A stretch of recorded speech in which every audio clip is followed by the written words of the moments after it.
विकास होना चाहिए। इस मानसिकता को लेकर लोग त्रस्त हैं। पानी एक बूंद बढ़ाया गया, वो 950 MGD पानी 1300 MGD चाहिए दिल्ली में। तो दिल्ली के लोगों ने इस बारी बदलाव का मूड रखा है और जो राष्ट्र के अंदर मोदी साहब ने विकास किया पूरे देश में, दिल्ली भी उसी दिशा में चले कि दिल्ली का विकास हो। इसलिए भारतीय जनता पार्टी की सरकार बनेगी दिल्ली में, भारतीय जनता पार्टी जीतेगी। कुछ शीला जी के द्वारा सीटों का जो डिलिमिटेशन किसी जमाने में कांग्रेस के द्वारा किया गया, जिससे खुद ही अपनी वो हिट विकेट शीला दीक्षित जी हुई थी, इस प्रकार की कॉन्स्पिरेसी करके कि वोटों को सीटों को इस तरह से बनाया गया। एक वर्ग है जो वर्ग भारतीय जनता पार्टी को वोट कास्ट करने में परहेज करता है, उनको धीरे धीरे जोड़ जाड़ के ऐसा करने का प्रयास शीला जी ने किया था। उस डेमोग्राफी के कारण केजरीवाल 2 बार चुनाव इसलिए जीत गए। तो आप रमेश बिदूड़ी को आप सुन रहे थे। रमेश बिदूड़ी आपको बता दें, कालकाजी सीट सिटिंग सीएम आतिशी को टक्कर देते हुए सिटिंग सीएम आतिशी अपनी सीट कालकाजी से पिछड़ रही हैं। रमेश बिदूड़ी ने बढ़त बना रखी है और अब तो बीजेपी के नेता जो हैं वो एक के बाद एक कैमरों पर सामने आने लगे हैं। उनका सिलसिला शुरू हुआ है और इससे ये समझ में आ रहा है कि बीजेपी अब इस बात को महसूस कर रही है कि जीत उसी की झोली में आने वाली है। अब वो जीत कितनी बड़ी होगी, कितनी बंपर होगी, फिलहाल जो आंकड़ा बीजेपी प्लस का 46 का नजर आ रहा है, आम आदमी पार्टी 23 पर नजर आ रही है। क्या आम आदमी पार्टी इस गैप को कवर कर सकती है? क्या बीजेपी यहां से और बड़ी जीत की तरफ आगे बढ़ेगी? ये वो तमाम सवाल हैं जिनको लेकर अभी भी मन में लोगों के सवाल हैं, लेकिन कुल मिलाकर दिल्ली के वोटर ने अपना फैसला सुना दिया और दिल्ली का वोटर तो अभी मन मन मुस्कुरा रहा होगा। अगर किसी तरीके का कोई सस्पेंस या कोई उलटफेर बाकी है तो इसको लेकर दिल्ली के वोटर के विवेक पर भी कहीं ना कहीं बात की जानी चाहिए। लेकिन वो एम फैक्टर दिल्ली का, जिसमें महिला, जिसमें मिडिल क्लास और जिसमें मुद्दे जो हैं, उससे ऐसा लग रहा है कि घेराबंदी इस बार आम आदमी पार्टी की इस रूप में हुई है कि आम आदमी पार्टी का यह आंकड़ा जो है वो 23 पर सिमटता हुआ नजर आ रहा है और बीजेपी प्लस 46। देखिए, अगर ये नतीजे रहते हैं तो इसमें मुझे बीजेपी के पास ऐसा नया कुछ भी नहीं था। वो गलतियां हैं आम आदमी पार्टी की, जिस तरह से उन्होंने जो चीजें कही कि हम सादगी से रहेंगे, वीआईपी कल्चर के खिलाफ रहेंगे, वो नहीं किया। सिर्फ और सिर्फ वही वजह हो सकती है, वरना बीजेपी हर चुनाव में यही करती है और उनके पास नया कुछ नहीं था। ये नतीजे अगर आते हैं तो सिर्फ आम आदमी पार्टी की गलती होगी।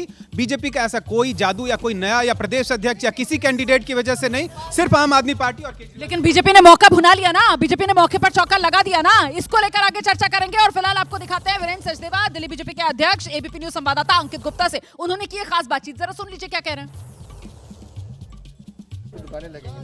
चलिए, वीरेंद्र सचदेवा जी मेरे साथ में। वीरेंद्र जी, शुरुआती रुझान में तो बीजेपी बहुत अच्छा प्रदर्शन करती हुई नजर आ रही है। मैं इन रुझानों का स्वागत करता हूं, हमारी आशा के अनुरूप है, लेकिन परिणाम आने की प्रतीक्षा करेंगे। और जनता ने जो विश्वास हमें लगता है दिया है, हम डबल इंजन की सरकार बनाने में सफल। क्या फैक्टर्स क्या है, क्या आप मानते हैं? क्योंकि अरविंद केजरीवाल लगातार यही कह रहे थे कि हमने तो जनता को बहुत सुविधाएं दे दी हैं। नहीं, फैक्टर सिर्फ भ्रष्टाचार है। दिल्ली के मुद्दों पर चुनाव लड़ा गया है और अरविंद केजरीवाल उन मुद्दों से भाग रहे थे। हमने भ्रष्टाचार की बात की, शराब घोटाले की बात की, शीश महल की बात की, टूटी हुई सड़कों की बात की, सीवेज ओवरफ्लो की बात की, साफ सफाई की बात की, गंदे पानी की बात की। इन बातों को कोई जवाब अरविंद केजरीवाल के पास है नहीं। उन्होंने तो बहुत आरोप लगा रही चुनाव आयोग से लेकर के आप लोगों के ऊपर भी। वो दिखाता है कि हार और निराशा जो है आदमी के दिमाग पे कैसा असर करती है। वो कल आम आदमी पार्टी के नेताओं के चेहरे पर दिखा है। और हार से बचने के आप कई कारण ढूंढ सकते हैं, लेकिन आपकी जवाबदेही जनता के प्रति थी। जनता ने आपको आपके जो आपने उनके साथ विश्वासघात किया, उसका परिणाम जनता दे रही है आपको। यानी वीरेंद्र सचदेवा को आप सुन रहे थे जो कह रहे हैं कि अब नतीजों का इंतजार है, लेकिन कुल मिलाकर अनुमान ये बता रहे हैं कि नतीजे यही रहने वाले हैं और बीजेपी के खेमे में जश्न शुरू हो चुका है, वो मिठाइयों का दौर शुरू हो चुका है। हरियाणा में तो देखिए जलेबी जो है वो काफी हिट हुई थी, लेकिन इस बार कौन सी मिठाई दिल्ली में चलेगी, इसको लेकर भी हम अपडेट आप तक पहुंचाएंगे। और इस बीच देखिए किस तरीके से एक के बाद एक अब सियासी प्रतिक्रियाएं सामने आ रही हैं। सुना देते हैं आपको कुछ और सियासी प्रतिक्रियाएं, लेकिन उससे पहले जश्न की तस्वीरें अहमद बिलाल दिखा रहे हैं। रिपोर्ट दिखाते हैं अहमद बिलाल की। भारतीय जनता पार्टी दिल्ली विधानसभा चुनाव के शुरुआती रुझानों में बीजेपी को बढ़त मिलने के बाद गोल मार्केट के बीजेपी के समर्थकों का जमावड़ा जो है वो अब शुरू हो गया है और यहाँ पर भारतीय जनता पार्टी के समर्थन में नारेबाजी जो है वो यहाँ पर साफ तौर पे देखी जा सकती है। और आरके पुरम से अनिल कुमार शर्मा के आगे चलने के बाद उनके जो समर्थक है वो यहाँ पर इकट्ठा हैं और उनके समर्थन में नारे जो है वो यहाँ पर लगाए जा रहे हैं। इसके अलावा बीजेपी के अलग अलग जो प्रत्याशी हैं उनके जो शुरुआती रुझान है उनको बढ़त मिलने के बाद जो है वो यहाँ पर लोग जो है वो इकट्ठा हुए हैं किसके समर्थन में आए हैं और इसकी उम्मीद कर रहे थे? एक मिनट देखिए, आज हम उम्मीद नहीं कर रहे थे। ये दिल्ली पूरी जानती थी कि इस आपदा को हटाना है और भारतीय जनता पार्टी को दिल्ली में लाना है। यही उम्मीद कर रहे थे?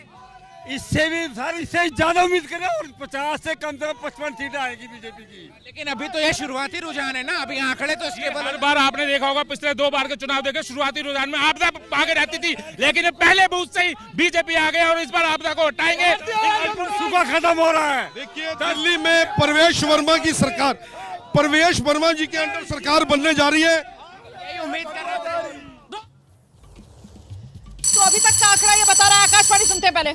नई दिल्ली सीट से अरविंद केजरीवाल 254 वोट से आगे चल रहे हैं। चलिए, नई दिल्ली सीट से अरविंद केजरीवाल ने पहली बार बढ़त बनाई है। 254 वोट हैं, जिससे अरविंद केजरीवाल फिलहाल नई दिल्ली सीट पर बढ़त बनाते हुए नजर आ रहे हैं। इससे पहले अरविंद केजरीवाल ने फासला बांटा था और 74 वोटों से जो पिछड़े हुए चल रहे थे अरविंद केजरीवाल, अब अरविंद केजरीवाल करीब 250 वोटों से आगे अपनी बढ़त नई दिल्ली विधानसभा सीट पर बनाए हुए नजर आ रहे। 254 वोट हैं, जिससे अरविंद केजरीवाल ने बढ़त बनाई। आकाशवाणी। जंगपुरा सीट से मनीष सिसोदिया भी आगे चल रहे हैं। जंगपुरा सीट मनीष सिसोदिया लगातार पिछड़ रहे थे, लेकिन अब मनीष सिसोदिया ने भी जंगपुरा सीट पर बढ़त बना ली है। धर्मेंद्र सिंह मारवा जो है बीजेपी के उम्मीदवार, वही उनको टक्कर दे रहे हैं। लगातार मारवा साहब पछाड़ते रहे मनीष सिसोदिया को शुरुआती गिनती में, लेकिन अब मनीष सिसोदिया ने जंगपुरा सीट पर बढ़त बना ली है। अरविंद केजरीवाल ने नई दिल्ली सीट पर बढ़त बना ली है, लेकिन बढ़त बहुत मामूली है ना। अभी अरविंद केजरीवाल की जो बढ़त है वो सिर्फ 250 वोट वाली है और मनीष सिसोदिया जो है वो फिलहाल बढ़त बनाए हुए हैं। आतिशी को लेकर क्या चल रहा है, इसको लेकर अभी हमें अपडेट का इंतजार है, लेकिन कांग्रेस एक बार फिर से जरा देखिए, 0। कांग्रेस फिर से क्या खाता नहीं खोल पाएगी दिल्ली में। 2013 के बाद से कांग्रेस पार्टी का दिल्ली में चुनाव में खाता खुला ही नहीं है। क्या 2015 में, 2020 में जो हुआ वही 2025 में भी होने वाला है? कांग्रेस शून्य पर रहने वाली है क्या? ये भी अपने आप में बड़ा सवाल है। फिलहाल आम आदमी पार्टी 25 पर है और बीजेपी प्लस 45 पर पहुंचा हुआ नजर आ रहा है। लेकिन नई दिल्ली सीट से अरविंद केजरीवाल ने भले ही 250 वोट के आसपास बढ़त तो बना ली है और ये बड़ी राहत वाली खबर यकीनन अरविंद केजरीवाल के लिए इस वक्त है। देखिए, ये चुनाव जिस तरह से हुआ ना, कोई भी कितना भी बड़ा नेता हो, वो बिल्कुल ऐसा नहीं था कि वो कंफर्टेबली सो जाए और उसकी सीट जीत जाए। ऐसा होता रहा है कई चुनाव में। दिल्ली में ऐसी किसी सीट पे सिचुएशन नहीं थी और कांग्रेस के लिए मैं लगातार ये कहूंगा कि उसने चुनाव नहीं लड़ा है और इंडिया अलायंस को लेके जो बातें हो रही हैं वो इसलिए कि आपने लड़ा भी नहीं और खेल खराब भी किया। आप बेमन से उतरे भी, मैं यहाँ आऊं भी और बोलूं भी नहीं, मैं अपनी बातें ठीक से रखूं। कांग्रेस ने खेल खराब कर दिया आम आदमी पार्टी का क्या? ये हो सकता है। और जैसे अमित शाह जी बार बार कह रहे थे कि अरविंद केजरीवाल खुद अपनी सीट लूज करेंगे। देखिए रोमाना, वैसे तो जीत हार 1 वोट से भी हो जाती है, लेकिन अरविंद केजरीवाल जैसे नेता अगर सिर्फ 254 सीट से अभी बढ़त बनाए हुए हैं, कभी पीछे चल रहे कभी आगे चल रहे, तो ये मामला तो बहुत करीबी हो गया उनके लिए। और एक बात मैं यहाँ पर जल्दी से जोड़ना चाहूंगी, वैसे तो मैं मुकेश केजरीवाल जी की बाकी बातों से इत्तेफाक नहीं रखती हूँ, पर एक पॉइंट पे मैं अग्री करूंगी कि this is a vote against the आम आदमी पार्टी। दिस मे और may not be a vote in favour of the Bharatiya Janata party, but definitely against आम आदमी पार्टी। ये आक्रोश का वोट है, ये बदलाव का वोट है और ये आम आदमी पार्टी के खिलाफ का वोट है। अभी तक का आंकड़ा यही संदेश दे रहा है। राखी, देखिए, कुछ लोग इंतजार कर रहे हैं, लेकिन यही बात सामने आ रही है कि किस तरह से लोग बदलाव चाहते हैं। और दूसरी बात ये इंडिया अलायंस की भी जो बात हो रही थी, इस पर भी नजर रखनी होगी कि आखिर किस तरह से आगे चलेगा। अगर एक दूसरे से यहाँ लड़ रहे हैं और इस तरह से, तो फिर आगे इनको ये भी देखना पड़ेगा। उमर अब्दुल्ला ने तो कह दिया और लड़ लो, लेकिन कांग्रेस यहाँ कुछ करते हुए तो दिख नहीं रही है, 0 ही है। अगर अभी कांग्रेस कुछ हासिल नहीं कर पा रही है, स्कोर वही 0। साथ लड़ भी लेती तो भी कुछ हो नहीं पाता यहाँ पे। फिलहाल आम आदमी पार्टी यहाँ जरूर मुश्किलों में है और जिस तरह से मैं कह रहा था कि कांटे की टक्कर है, लेकिन एज आम आदमी पार्टी को, उस पर मैं थोड़ा देर और रुकना चाहूंगा क्योंकि ना प्रफुल्ल अभी भी रुके हुए हैं। एज आम आदमी पार्टी को प्रफुल्ल कह रहे हैं और जैसे ही प्रफुल्ल ने ये कहा, नंबर फिर से बदल गया और आम आदमी पार्टी को थोड़ा सा जोश आ गया। आम आदमी पार्टी का नंबर जो है वो 28 पर पहुंच गया है और बीजेपी प्लस जो है वो 42 पर आ गई है। प्रफुल्ल ही हमारे पैनल में एक इकलौते हमारे गेस्ट हैं जो लगातार एडवांटेज एज आम आदमी पार्टी को दिलवा रहे हैं। इस पर आशीष की मैं एक्सपर्ट टिप्पणी लूंगी प्रफुल्ल के लगातार डटे रहने पर, लेकिन उससे पहले प्रोफेसर साहब, आंकड़ा बदल रहा है, तब्दील होगा, बड़ा उलटफेर होगा या नहीं, मतलब अब सेटल हो रहा है? आकाशवाणी सुनते पहले। कालका जी सीट से आतिशी 1149 वोटों से पीछे चल रही है। ओहो, आतिशी की मुश्किल लगातार बनी हुई है। 1149 वोट, मतलब ये तो करीब 1100 से ज्यादा वोट है जिससे आतिशी पिछड़ रही।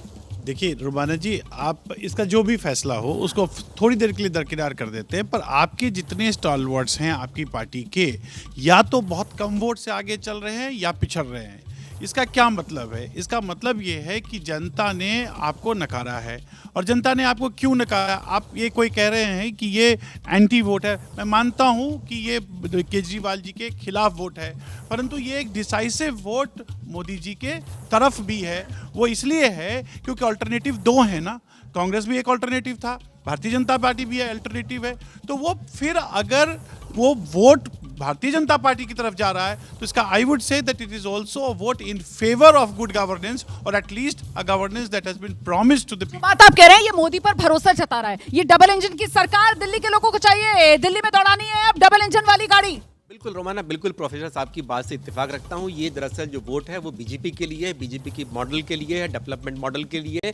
जो दिखाया बीजेपी ने बताया कि किस तरह से हम इस राजधानी को जो पिछड़ती जा रही है दुनिया भर में, जो नाम जो खराब हो रहा है राजधानी दिल्ली का इंफ्रास्ट्रक्चर के मामले में, खासतौर से यमुना के मामले में, वो हम इसको वर्ल्ड क्लास बनाएंगे, उसके लिए लोगों ने वोट दिया है। और मुझे लगता है दर्शकों को भी इस बात को नोट करना चाहिए कि ये जो मॉडल है ना, ये मॉडल की एंट्री इस बार दिल्ली चुनाव में बहुत लेट हुई। वहीं 2020 वाला दिल्ली विधानसभा चुनाव अगर है तो आम आदमी पार्टी के पास सबसे बड़ा हथियार क्या था चुनाव में? वो दिल्ली मॉडल था। लेकिन 2025 आते आते क्या हुआ उस दिल्ली मॉडल का? आम आदमी पार्टी से एक बार भी आपने दिल्ली मॉडल सुना नहीं होगा। उल्टे आम आदमी पार्टी के प्रचार में रणनीति इस तरीके से बदलती आई कि आम आदमी पार्टी ने दिल्ली के वोटर को बीजेपी का डर दिखाया कि अगर बीजेपी सत्ता में आ जाएगी तो अभी तक जो मिल रहा है वो सब छीन लेगी। आकाशवाणी ओखला से बीजेपी के मनीष चौधरी 2260 वोटों से आगे हैं। ओखला से बीजेपी मनीष चौधरी बढ़त बनाई हुई है लगातार, और ओखला की सीट जहां से एएमआईएम असदुद्दीन ओवैसी ने शफाउर रहमान को चुनाव मैदान में उतारा है, वही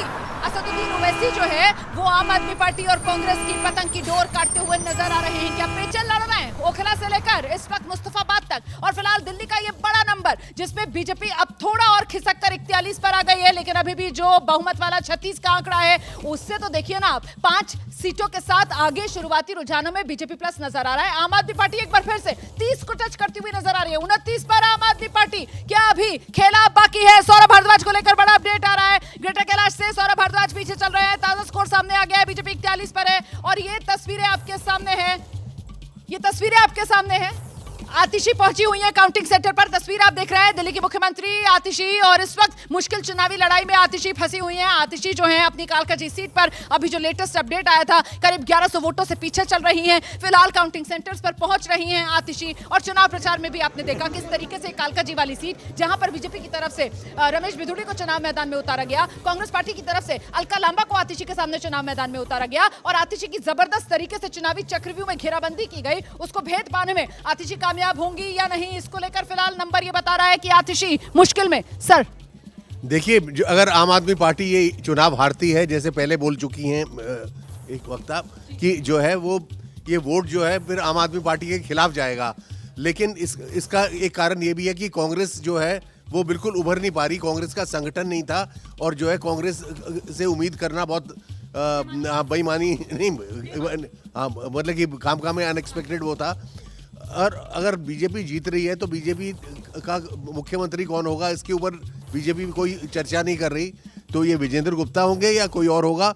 तो अगर इतना कॉन्फिडेंट है बीजेपी जीतने के लिए तो अपने मुख्यमंत्री का नाम क्यों नहीं देती? मुझे लगता है ये बैठने का असर है क्या आशीष कुमार सिंह के, कि आप भी वही सवाल लेकर सामने आ गए हैं जो लगातार आशीष की तरफ से कहा जा रहा था कि हमें चर्चा कर लेनी चाहिए दिल्ली में बीजेपी का सीएम फेस कौन। पर मुझे लगता है अभी जरा उस पर बाद में आएंगे। अभी तो ये नंबर, और ये नंबर बहुत कुछ बता रहा है। बीजेपी प्लस 42 पर है, आम आदमी पार्टी 27 पर है। देखिए 19 पर पहुंच गई थी आम आदमी पार्टी, एक बार फिर से 27 पर तो पहुंची है, और बीजेपी प्लस जो है वो 50 से अब फिर से 42 पर तो आया है। ये आगे पीछे का खेल अभी बाकी है। आशीष देखिए 27 पर आम आदमी पार्टी को क्रेडिट देना अभी इस नतीजों पर मुझे नहीं लगता कि कोई अच्छी बात है। रुझानों पर हाँ, वही आपको ये देखना पड़ेगा ना कि बीजेपी कहां से कहां पर आ रही है। आप बीजेपी को क्रेडिट दीजिए ना। मुकेश केजरीवाल जो मेरे दोस्त हैं थोड़ी देर पहले बोल रहे थे कि अगर ये आम आदमी पार्टी, माफ कीजिएगा, बीजेपी के हक में जाता है तो सिर्फ और सिर्फ ये कि आम आदमी पार्टी ने जो वादे किए थे हम सिक्योरिटी नहीं लेंगे, हम ये नहीं करेंगे, सिर्फ वो ऐसा नहीं है। देखिए जनता ने आंसरेबिलिटी, जवाबदेही फिक्स कर दी है डेवलपमेंटल मुद्दों पर। जो नीरज कह रहे थे, उन्होंने ये तय किया है कि जो हमारे जो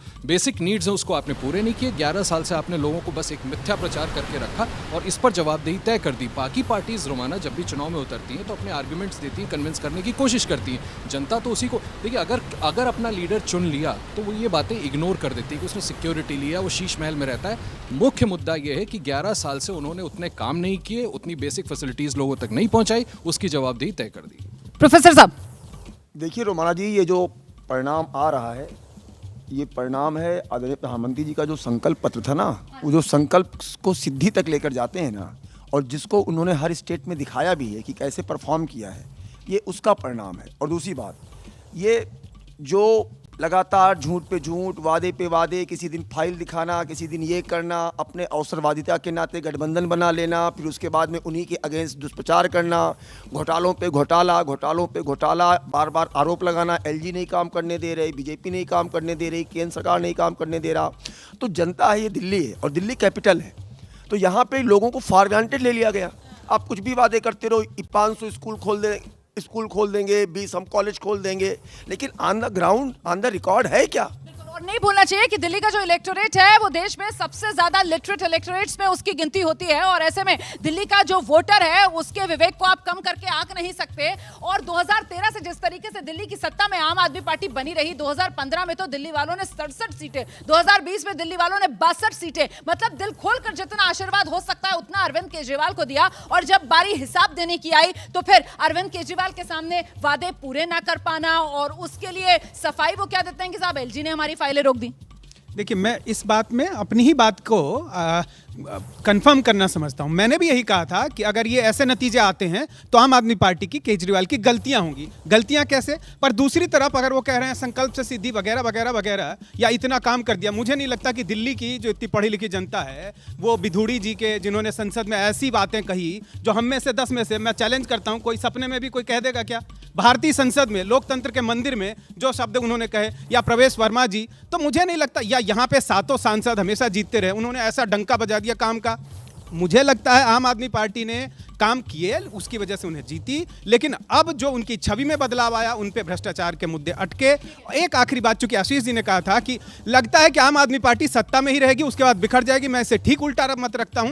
आम आदमी पार्टी विपक्ष में ज्यादा कंफर्टेबल रहती है, वो पैदा ही आंदोलन से हुए हैं, उनका काम ही है भ्रष्टाचार को काम ही रहा है भ्रष्टाचार को सामने लाना लोगों। लेकिन सत्ता चुंबक का काम करती है ना, पार्टी को जोड़े रखने के लिए, इसको भी नहीं दरकिनार किया जा सकता। वो जो बात कह रहे हैं उस पर जवाब नहीं, मैं तो कंफ्यूज हो रहा हूँ थोड़ा। आंदोलन कब से विपक्ष में रहना हो गया? वो तो सरकार को हटा के सरकार में आए थे ना। दो चीज़ों को आप कंफ्यूज कर रहे हैं मुकेश। और दूसरा मैं ये कह रहा हूँ कि आप इस बात को तो मानो ना कि अरविंद केजरीवाल, आप कह रहे हैं कि भाई आप भी ये कह रहे थे कि उनके अगर ऐसा होता है तो अरविंद केजरीवाल के खिलाफ मैंडेट, तो लोग तो कन्विंस हो गए ना उनके खिलाफ। आप सोचो कि रमेश भिधोड़ी जैसे लोगों के बयान को भी ओवर पावर कर गया लोगों का ये डिसीजन कि इस बार अरविंद केजरीवाल को हम हटाएंगे। इतनी नाराजगी ना अरविंद केजरीवाल से, मतलब अरविंद केजरीवाल जो हैं जिन्होंने इस पूरे चुनाव को अपने ऊपर केंद्रित कर लिया, ये तो अरविंद केजरीवाल को ही लोगों का जवाब मिला है ना। देखिए सुनिए, इधर माइक इधर है, आपकी आवाज ऐसे नहीं जाए। देखिए, मुकेश केजरीवाल जी जो बात कह रहे हैं अरविंद केजरीवाल जी के लिए, वो उनका एक निजी मत हो सकता है, लेकिन मैं सिर्फ आपको इतना कह रहा हूं कि अगर आप मत प्रतिशत को देखें तो आप पाएंगे कि बीजेपी के पास लगभग 7% मत है, जहां तक एडिशनल मत बढ़ा है। जहाँ तक शिक्षा का सवाल है, मैं सिर्फ आपको इतना ही कह देता हूँ कि कल ही दिल्ली विश्वविद्यालय में चुनाव हुए हैं, और दिल्ली विश्वविद्यालय में आम आदमी पार्टी के शिक्षक का जो धड़ा था उसका सूफरा साफ हो गया है ईसी के इलेक्शंस में। और पता है क्यों? वो इसलिए कि 12 कॉलेज ऐसे हैं जहाँ पिछले 2 वर्षों से 3 वर्षों से अध्यापकों को सैलरी तक नहीं दी जा रही है। नहीं, अब तो सवाल फिर ये भी पूछा जाएगा ना प्रोफेसर साहब कि साहब वो काठ की हांडी जो है, वो काठ की हांडी कितनी बार चढ़ेगी? एक बार चढ़ जाएगी, बार बार तो नहीं चढ़ेगी ना। जी रवाना जी, बिल्कुल आप सही बात कह रही हैं, लेकिन अभी जैसे कि प्रोफेसर चंद्रचूड़ सिंह जी ने कहा, ये बात हम लोग डिबेट में भी कई बार कहते थे कि जो शिक्षा के मॉडल की बात करते थे, मोहल्ला क्लिनिक की बात करते थे, 12 कॉलेज दिल्ली विश्वविद्यालय के जो कि आम आदमी मतलब दिल्ली सरकार द्वारा फंडेड हैं, they are not getting the salary, not even teaching, even non teaching as well. अब आप सोचिए, बार बार माननीय न्यायालय के इंटरवेंशन से आप दे रहे हो, फिर आप कहते हो शिक्षा का मॉडल। माननीय हाई कोर्ट ने पिछले साल अप्रैल के महीने में 2 लाख बच्चों को ड्रेस और जो है बुक्स देने के मामले पे डायरेक्शन दिया। तीसरी बात, मोहल्ला क्लिनिक मैं तो घूमा हूँ, क्या आपके मोहल्ला क्लिनिक में आम आदमी की सर्जरी होती है, ऑपरेशन होता है? अरे एक्सरे घोटाला, लैब घोटाला, घोटाले पे घोटाला, उसके बाद कह रहे हैं कि तो मोहल्ला कौन सा ऑपरेशन थिएटर बने हुए? नहीं, मैं ये कह रहा हूँ कि मोहल्ला क्लिनिक बहुत बढ़ा चढ़ा के, तो उसका ऑपरेशन क्या हो सकता है?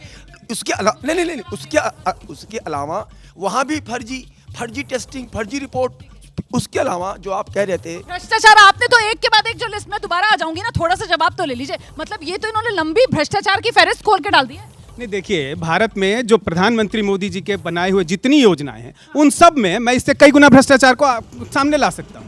पर ये तो कितनी बेसिर पैर की बिना पढ़े लिखों वाली बात है कि क्लिनिक में सर्जरी होती है क्या, इतनी भी हमें क्या कॉमन सेंस नहीं। एक मात्र और बात कि इतनी कॉमन सेंस भी नहीं हो, कोई बात नहीं। प्रोफेसर चंद्रचूड़ सिंह जी जो विश्वविद्यालय में शायद पढ़ाते भी होंगे कभी कभी, क्योंकि अक्सर तो मैं टीवी पे देखता हूँ, उनको ऐसा लगता है कि प्रधानमंत्री मोदी जी ने, और नहीं, दिल्ली के चुनाव में कितना बड़ा मुद्दा है विश्वविद्यालय के छात्रों का, चूंकि उनका विश्वविद्यालय की राजनीति को भी चूंकि ऐसा प्लेटफॉर्म मिला है जिस पे उन्होंने अपने व्यक्तिगत कुछ कह के आए होंगे कि नहीं विश्वविद्यालय की अगली राजनीति में सैम्पलिंग है ना, मतलब वो सैम्पलिंग के तौर पर वो इसको मिसाल रख रहे थे कि उससे अंदाजा लग जाता है। अपना पर्सनल एजेंडा, चूंकि चंद्रचूड़ सिंह जी अपना, चूंकि उनको चुनाव में अगली बार लड़े हैं, पिछली बार कितना वोट मिले और अगली, मुझे लगता है थोड़ा सा पर्सनल नहीं होंगे अब यहाँ पर, प्लीज पर्सनल नहीं होंगे। प्रोफेसर साहब आप जवाब दे दीजिए, बस मैं ये नंबर बता दूं, बीजेपी प्लस 43 पर है, आम आदमी पार्टी 26 पर है, और देखिए ताजा स्कोर में बीजेपी जो है वो 36 वाला जादुई आंकड़ा उससे बहुत आगे है, 43 पर खड़ी हुई नजर आ रही है। पूर्वांचली बहुल जो 29 सीटें उनमें बीजेपी 20 पर आगे हो गई है। ये आंकड़ा बहुत बड़ा है, क्योंकि अगर 2015 की बात की जाए तो सिर्फ पूर्वांचली 29 में से 2 सीटें बीजेपी ने हासिल की थी। 2020 की अगर बात की जाए तो पूर्वांचली 29 सीटों में से सिर्फ 5 सीटें थी जो बीजेपी ने हासिल की थी, लेकिन इस बार बीजेपी 20 सीटें हासिल कर रही है। प्रोफेसर साहब देखिए, रुमाना जी पहली मेरी बात सुनिए, मैंने कभी कोई व्यक्तिगत टिप्पणी नहीं की, मैंने सिर्फ ये कहा कि ये उनके निजी विचार हो सकते हैं, निजी और व्यक्तिगत में अंतर नहीं समझ में आता, टीवी पे नहीं बैठना चाहिए, पहली बात। दूसरी बात, मैं कभी कोई चुनाव नहीं लड़ा, और तीसरी बात, उनका ये कहना कि मैं टीवी स्टूडियो में बैठा रहता हूं, ये बिल्कुल गलत है। आप अगर आप डिबेट आज नंबर पर रहते हैं, आपने अपनी बात रख दी। मुकेश जी आप भी थोड़ा संयम के साथ, आप दोनों लोग अपनी बात रखें। मैं जरा नंबर दिखा देती हूँ, क्योंकि दर्शक को आज इंटरेस्ट नंबर पर है। बीजेपी प्लस 44 पर पहुंच चुकी है, आम आदमी पार्टी जो है वो 26 पर है, और बीजेपी देखिए किस तरीके से वो बहुमत का जादुई आंकड़ा जो 36 का है उससे बहुत आगे 44 पर खड़ी हुई नजर आ रही है। ये बड़ी जीत की और बीजेपी बढ़ती हुई नजर आ रही है, और इस बीच वो नंबर दिलचस्प अंदाज में आप तक पहुंचाने की हमारी तैयारी। जीत का आशीर्वाद मिल रहा है बीजेपी को। शनिवार का दिन है, हनुमान मंदिर है, प्राचीन हनुमान मंदिर, जहां पर तमाम नेता जीत का आशीर्वाद लेने के लिए गए हैं, लेकिन फिलहाल हनुमान जी जीत का आशीर्वाद बीजेपी को देते हुए नजर आ रहे हैं। प्राचीन हनुमान मंदिर से ये नंबर आपके सामने है। हमारे साथ इस वक्त वरिष्ठ पत्रकार लोकमत के आदेश रावल भी यहाँ पर जुड़ गए हैं। आदेश, आपका पहला कॉमेंट इन आंकड़ों पर? देखिए, मेरा पहला कमेंट ये है कि कांग्रेस पार्टी के ऊपर जो आरोप लगते थे कि वो अलायंस नहीं करती और अरविंद केजरीवाल जो भागते थे, कांग्रेस पार्टी ने इसमें अपने आप का होने का एहसास करवाया कि सारा ठेका हमारे ऊपर नहीं है, आप लोग खुद भी लड़िए इसमें, ठीक है, पहली बात। दूसरी बात, ये 0-0 से करवा दिया? नहीं, वोट परसेंटेज देखिए ना कहाँ जा रहा है, जो अभी एग्जिस्टिंग है। अगर आप अरविंद का और कांग्रेस पार्टी का आप जोड़ देंगे वोट परसेंटेज, तो उसका जो वोट शेयर है वो बीजेपी से ज़्यादा बैठता है।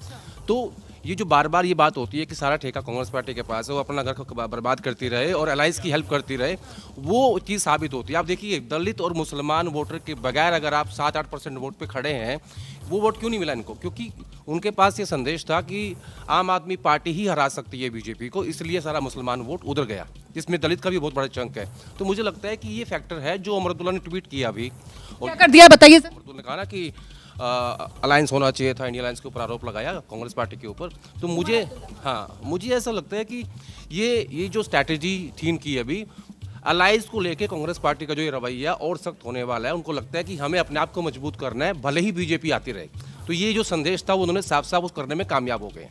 फिलहाल रीजनल पार्टीज की कॉस्ट पर कांग्रेस जो है वो बीजेपी को रोकने का काम नहीं करेगी, ये संदेश साफ निकल रहा है। और आंकड़ा बदल गया, आम आदमी पार्टी तो 30 पर आ गई है, आम आदमी पार्टी 30 पर आ गई है, और बीजेपी जो है वो 40 पर खिसक कर आ गई है। और देखिए किस तरीके से फिलहाल बहुमत वाला वो जादुई आंकड़ा 36 का है, उससे अभी भी 4 सीट आगे बीजेपी नजर आ रही है, और आम आदमी पार्टी उस बहुमत के आंकड़े से 6 सीट के फासले पर है। क्या होगा यहाँ पर? क्या पिक्चर अभी बाकी है? क्या अभी कोई और ट्विस्ट आने वाला है? इसको लेकर अभी इंतजार है। क्लाइमेक्स के बाद एंटी क्लाइमेक्स, क्या इंतजार अभी किया जाए क्या? इसको लेकर पंकज सर तो बहुत देर से मुझे कह रहे हैं कि जरा रुक जाओ, जरा थमो, जरा इंतजार करो, लेकिन मैं नंबर दिखाने को लेकर बहुत उत्साहित सर। बीजेपी प्लस 40 पर, आम आदमी पार्टी 30 पर। पंकज सर, देखिए, कांग्रेस जो है हमेशा आम आदमी पार्टी पे आरोप लगाती थी कि ये आरएसएस की बी टीम है। अगर ये आरोप सच है तो क्या आरएसएस आम आदमी पार्टी को बिल्कुल खत्म होने देगी दिल्ली में? ये एक सवाल उठता है। अगर ये प्रिजम्पशन, ये जो आरोप है, अगर ये सही है, तो जो है बीजेपी जो है अभी बहुत जल्दी सेलिब्रेट करना शुरू कर दिया है, और जो है आम आदमी पार्टी के खिलाफ वोट तो पड़ रहा है, वो दिख रहा है, सामने भी दिख रहा है। जो कम मार्जिन वगैरह हैं, लेकिन इस पे अभी कोई निर्णय जनता पार्टी की हराने के लिए, सत्ता से दूर करने के लिए आप भी लड़ती है, कांग्रेस भी लड़ती है, लेकिन अलग अलग लड़ते हैं। अगर एक साथ होते तो दिल्ली का नतीजा डेफिनेटली पहले 1 घंटे में ही बीजेपी की हार सुनिश्चित हो जाती। लेकिन कांग्रेस कुछ खास परफॉर्मेंस नहीं कर पाई, सिर्फ एक जगह पर ही वो आगे दिख रही है। खाता खोल दिया बस, और क्या है। खाता खोलने के लिए ही सब लोग उतरते हैं मैदान में, लेकिन उससे हमको सबक लेना चाहिए। तो आप सुन रहे हैं किस तरीके से इंडिया गठबंधन के ये साथी एक के बाद एक सामने आ रहे हैं और कहीं ना कहीं कह रहे हैं कि सबक लेना चाहिए। कांग्रेस पार्टी ने यहां पर सिर्फ और सिर्फ खाता खोलने का काम किया है और साथ ही साथ कांग्रेस पार्टी ने क्या दिल्ली विधानसभा चुनाव में आम आदमी पार्टी का खेल बिगाड़ने का भी काम किया है? क्या यहां पर इंडिया गठबंधन के साथी अब ठीकरा आम आदमी पार्टी अगर हारती है तो फिर उसका कांग्रेस पर फोड़ेंगे? फिलहाल आप नंबर देख लीजिए, आम आदमी पार्टी अभी 30 पर है, बीजेपी प्लस 40 पर है और नंबर में क्या कुछ बदलाव होगा अभी इस पर हमारी नजर है। इस बीच पूर्वांचली बाहुल जो 29 सीटें हैं, उन 29 सीटों में बीजेपी 20 पर आगे। आप जानते हैं कि इस बार पूर्वांचली वोटर जो है वो दिल्ली के चुनाव में एक बड़े मुद्दे के तौर पर उभरा। उसके अपमान को लेकर आम आदमी पार्टी की तरफ से बीजेपी की घेराबंदी की गई, जिसके बाद बीजेपी के बड़े बड़े नेता सामने आए और उन्होंने अपने उस नेता जिसने वो टिप्पणी की थी, न सिर्फ उससे बल्कि खुद भी आकर पूर्वांचली भाइयों से माफी मांगने का काम किया। और इस बीच दिल्ली की 70 विधानसभा सीटें बीजेपी 42 पर फिर से पहुंच गई है। आम आदमी पार्टी का आंकड़ा फिर से 30 से नीचे घटकर 28 पर आ गया है। मेघा, रोमाना, अब तो करीब करीब मामला क्लियर हो गया है ना। भारतीय जनता पार्टी 40 के ऊपर ही दिख रही है पिछले आधे घंटे से, तो सरकार वो बना रहे हैं। मुझे लगता है अब क्लैरिटी हो गई है। पंकज सर एक बात कह रहे थे कि साहब आरएसएस की बी टीम उसको कांग्रेस पार्टी लगातार कहती रही आम आदमी पार्टी को, तो आरएसएस के इस तरीके से सुपड़ा साफ आम आदमी पार्टी का होने देगी, ये बड़ा सवाल है। लेकिन हमने तो देखा ना किस तरीके से आरएसएस जो है वो बीजेपी के लिए कैंपेनिंग करती हुई नजर आई दिल्ली की झुग्गी बस्तियों में। और ये देखिए जीत का जश्न, तस्वीरें।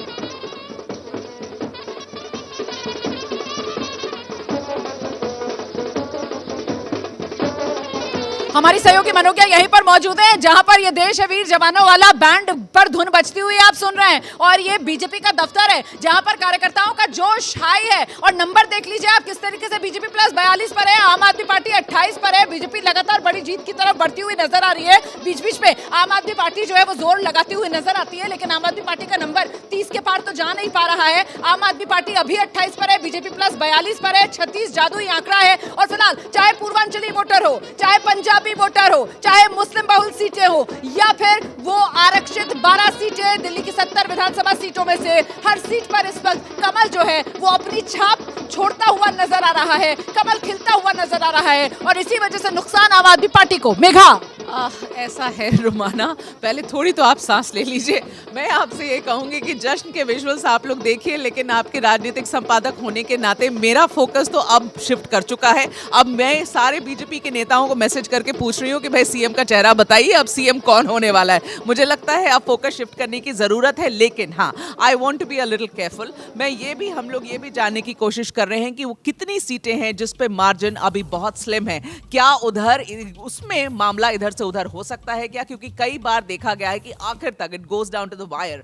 और एक अपडेट दे दूं, देखिए अभी तक चुनाव आयोग में वो एक सीट जिसका रुझान नहीं आया, कृष्णानगर सीट। आकाशवाणी, जंगपुरा सीट से मनीष सिसोदिया 1314 वोट से पीछे चल रहे हैं। 1314 वोट मतलब करीब 1300 के आसपास वोट, और उससे मनीष सिसोदिया जंगपुरा सीट से पिछड़ रहे हैं। फिलहाल एक कृष्णानगर सीट है जिसका रुझान अभी चुनाव आयोग की तरफ से साझा नहीं किया जा रहा। कृष्णानगर सीट जो है वो पूर्वी दिल्ली में आती है और कृष्णानगर सीट किसी जमाने में डॉक्टर हर्षवर्धन की सीट हुआ करती थी। कांग्रेस ने इस सीट पर कभी खाता नहीं खोला है। अच्छा, 2015-2020 एसके बग्गा जो है वो जीतते आए आम आदमी पार्टी के। इस बार उन्हीं के बेटे जो है विकास बग्गा, उसको आम आदमी पार्टी ने यहां से अपना उम्मीदवार बनाया है। इस बार क्या होगा इसको लेकर नजर बनी हुई है। और फिलहाल ये नंबर क्या दिखाना चाह रही है राखी? नहीं चाह रही हूँ, ये ईसीआई की वेबसाइट है और इसमें साफ आपको कहाँ कौन सा कलर कहाँ दिख रहा है। बीजेपी 42 ये ईसीआई की वेबसाइट है, आम आदमी पार्टी 27, और वही एक सीट जिसका अभी रुझान नहीं आया है वो सीट जो है वो सीट है कृष्णानगर सीट। प्रफुल्ल, एक सवाल है कि 42 जो दिखा रहे हैं इसमें सीलमपुर और ओखला भी है क्या शामिल? क्योंकि उसमें तो इस समय बीजेपी लीड कर रही है और ये लीड अगर बनी रहती है तब तो फिर बीजेपी जीत रही है। अगर ये लीड नहीं है तो फिर ये तो नंबर चेंज होंगे कुछ देर में। बिल्कुल, नंबर जो है वो लगातार बदल रहे हैं। देखिए अभी तक वो अदल बदल वाला खेल जो है वो लगातार चल रहा है, लेकिन इस बीच बड़ी खबर ये कि 6 सीट ऐसी हैं जहां पर बीजेपी की जो बढ़त है उसका फासला 1000 वोटों से कम है। और ऐसे में अगर 1000 वोटों से कम का फासला है, 6 सीट है, तो मतलब अभी बीजेपी प्लस 42 पर है, तो मतलब ये आंकड़ा 36 पर अगर बीजेपी के खाते से ये 6 सीटें निकलती हैं जहां पर वोटों का फासला 1000 से कम है। इसीलिए तो हम कह रहे हैं कि जरा संभल कर, जरा हौले से, अभी कुछ कहना क्या जल्दबाजी हो जाएगी प्रोफेसर साहब? देखिए रोमाना जी, जिस चुनावों को आप पढ़ते हैं तो दो तरीके से पढ़ते हैं। एक तो वो है जो स्ट्रैटेजी के हिसाब से आप देखते हैं कि भाई कौन पार्टी वोट स्प्लिट कर रहा है, कौन पार्टी वोट बांट रहा है। दूसरा परसेप्शन का बैटल देखते हैं। जैसा सुबह से हम 2-3 लोग यहाँ लगातार कह रहे हैं कि चुनाव बीजेपी की तरफ झुका हुआ नज़र आ रहा है। चुनाव में जो मैंने भी देखा, कई लोगों से बातचीत भी की, तो वो जो समाज का एक परसेप्शन है वो एंटी केजरीवाल मूड बिल्कुल स्पष्ट है।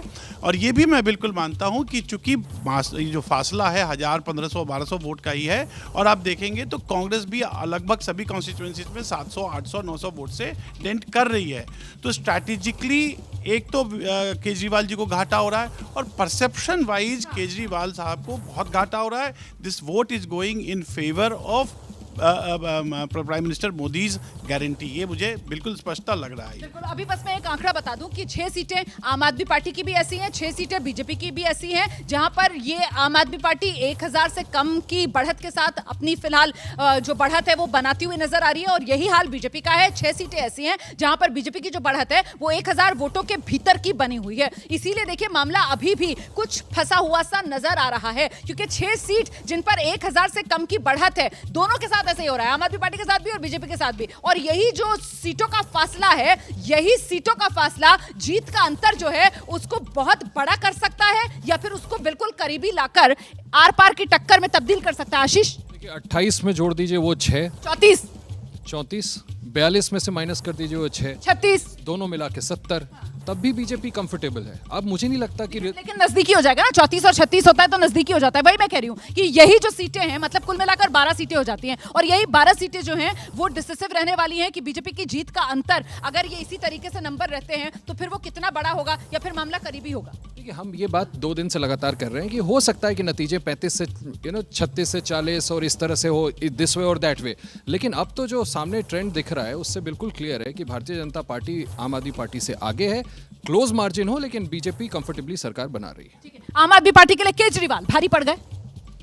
नहीं, केवल वही भारी नहीं पड़े, उनके और भी लोग हैं, उनकी जो और भी नीतियां हैं, उनके और भी जो दिल्ली में पिछले 11 सालों में 10 सालों में सारा दारोमदार तो आम आदमी पार्टी का केजरीवाल ही है ना। केजरीवाल ही सर्वे सर्वा है, केजरीवाल ही चेहरा है, केजरीवाल ही नेता है, केजरीवाल ही नीति है, केजरीवाल ही एजेंडा है, केजरीवाल ही नैरेटिव है। तो जब रोमाना जी आप जीत का श्रेय खुद लेते हो, स्वयं को कहते हो हम कट्टर ईमानदार, हम गाड़ी नहीं लेंगे, हम घोड़ा नहीं लेंगे, हम बंगला नहीं लेंगे, उसके बाद में सारी चीज़ों को आप रिवर्स करते हो, तो ultimately who is going to take the burden? अगर आप उसकी हारेंगे तो हार की जिम्मेदारी तो फिर सिर्फ और सिर्फ अरविंद केजरीवाल की बनेगी। आम आदमी पार्टी 30 पर पहुंच चुकी है फिलहाल, बीजेपी प्लस जो है वो 40 पर आ गई है, और अभी भी ये आगे पीछे का खेल लगातार जारी है। लेकिन यहाँ पर दिक्कत में केजरीवाल, हालांकि खुद केजरीवाल तीसरे राउंड के बाद अपनी सीट से जो पिछले राउंड तक 250 के करीब का फासला था, उसे अंतर को 350 पर ले गए। अरविंद केजरीवाल ने बढ़त बना ली है नई दिल्ली विधानसभा सीट से। बहुत कम का अंतर है, इसीलिए ये बहुत कंफर्टेबल नहीं है। और मैं कहूँगा कि अगर जीत का उनके श्रेय उनको मिलता है तो हार का की बदनामी भी उन्हीं को उठानी पड़ेगी। और ये तो सवाल ही नहीं है कि क्या आम आदमी पार्टी ने अरविंद केजरीवाल पे दाव, ये तो पूरी पार्टी अपने कंधे पे, जो आपने लास्ट में वो बात कही ना, वही बात है। तो इसीलिए हमें ये बिल्कुल समझना होगा कि वहाँ पे दूसरा कुछ भी नहीं है। जैसे बीजेपी की जीत हार सब मोदी जी के लिए है, वैसे ही आम आदमी पार्टी यहाँ पे पूरी तरह से उसका सिनोनिमस है, पर्यायवाची है अरविंद केजरीवाल। बिल्कुल इसी बात को तो आशीष कह रहे थे ना, और इसीलिए आशीष की तरफ से कहा गया था कि अगर सत्ता से बाहर होते हैं तो फिर आम आदमी पार्टी बिखर जाएगी। आम आदमी पार्टी का संयोजक कौन? अरविंद केजरीवाल। चेहरा कौन? अरविंद केजरीवाल। नैरेटिव कौन सेट करता है? अरविंद केजरीवाल। एजेंडा कौन तय करता है? अरविंद केजरीवाल। जैसे न्यूज़ में कहते हैं ना कद्दावर नेता, अब कद्दावर नेता अगर 350 वोटों से आगे चल रहा है अभी, तो उसे पुअर परफॉर्मेंस कहते हैं। और आपको ये बताता है कि अगर अरविंद केजरीवाल की ये हालत है तो इफेक्टिवली जब फाइनल रिजल्ट्स आएंगे तो आम आदमी पार्टी की क्या हालत होगी वो भी देखेंगे। डेवलपमेंट का जो मोमेंटम था, अब ऐसा लग रहा है कि जो जनता है उसको बहुत केयरफुली वॉच कर रही थी रोमाना, और अब इस वक्त लग रहा है कि उसको वॉच करते हुए उनको नंबर भी वॉच कर लीजिए मैडम, नंबर बदल रहा है। आम आदमी पार्टी 31 पर पहुंच गई है, बीजेपी जो है वो 39 पर आ रही है। नंबर बदल रहा है, आम आदमी पार्टी की गाड़ी बहुत देर बाद, मैं आ रही हूँ आपके पास ही आ रही हूँ। बस बता दूं दर्शकों को कि बहुत देर बाद आम आदमी पार्टी का जो नंबर है वो 30 को पार कर पाया है, 31 पर पहुंचा है। और उतनी देर बाद बीजेपी का जो नंबर है वो 40 से नीचे आया, वो 39 पर आया। आम आदमी पार्टी 31 पर है, बीजेपी प्लस 39 पर है।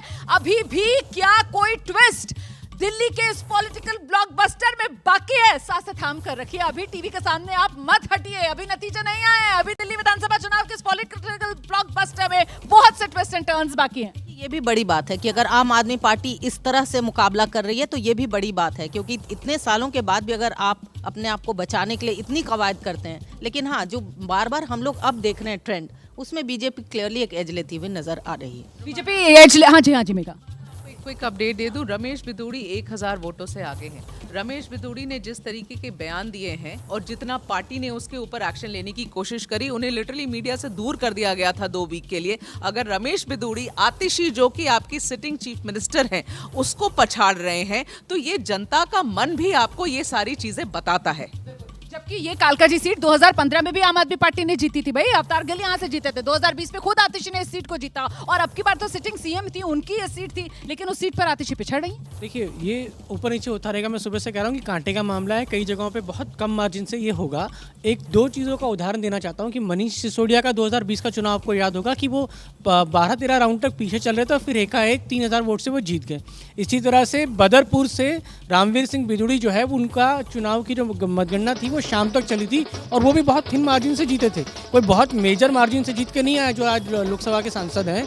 तो हमें इंतज़ार करना चाहिए। मैं ये कह रहा हूँ कि इंतजार कीजिए। कांटे का मुकाबला मैं सुबह से इसलिए कह रहा हूँ क्योंकि कई जगहों पे ऊपर नीचे होता रहेगा। लेकिन बीजेपी ने तो जश्न मनाना शुरू कर दिया, बीजेपी के नेता तो मीडिया के सामने आ गए हैं और वो बाकायदा बैंड बज रहा है। देखिए, वो उनका अधिकार है, जश्न मनाएंगे। नंबर बदल गया, 1 सेकंड आप अपना जवाब दे दीजिएगा। फासला फिर से बीजेपी ने बढ़ा लिया और लीजिए, फिर से बीजेपी जो है वो 40 के पार 42 पर पहुंच चुकी है। आम आदमी पार्टी फिर से 30 के नीचे 28 पर आ गई है। बहुत देर बाद आम आदमी पार्टी जो है वो 30 से आगे बढ़कर 31 पर पहुंची थी और बीजेपी जो है वो 40 से जरा नीचे आई थी 39 पर। लेकिन एक बार फिर से अब वही ट्रेंड उसी की तरफ दोबारा से, ये जो आंकड़ा है शुरुआती रुझान इसको अभी कहेंगे। हालांकि 2 घंटे की काउंटिंग हो चुकी है। देखिए, 2 क्या अब तो 2.5 घंटे होने जा रहे हैं। 10:21 अभी समय हो रहा है और ऐसे में आम आदमी पार्टी जो है वो 28 और बीजेपी प्लस जो है वो 42। जो अगला 1 घंटा है वो क्रुशियल है। अगर ये ट्रेंड जैसा दिखा रहा है अभी ऐसे ही रहता है, तो आपको याद है जब अरविंद केजरीवाल जेल में थे तो सब ने कहा कि इस्तीफा दो, उन्होंने नहीं दिया। जब वो बाहर आए तो उन्होंने इस्तीफा दिया और कहा कि मैं जनता के बीच जा रहा हूँ, जनता तय करेगी मैं करप्ट हूँ या नहीं हूँ,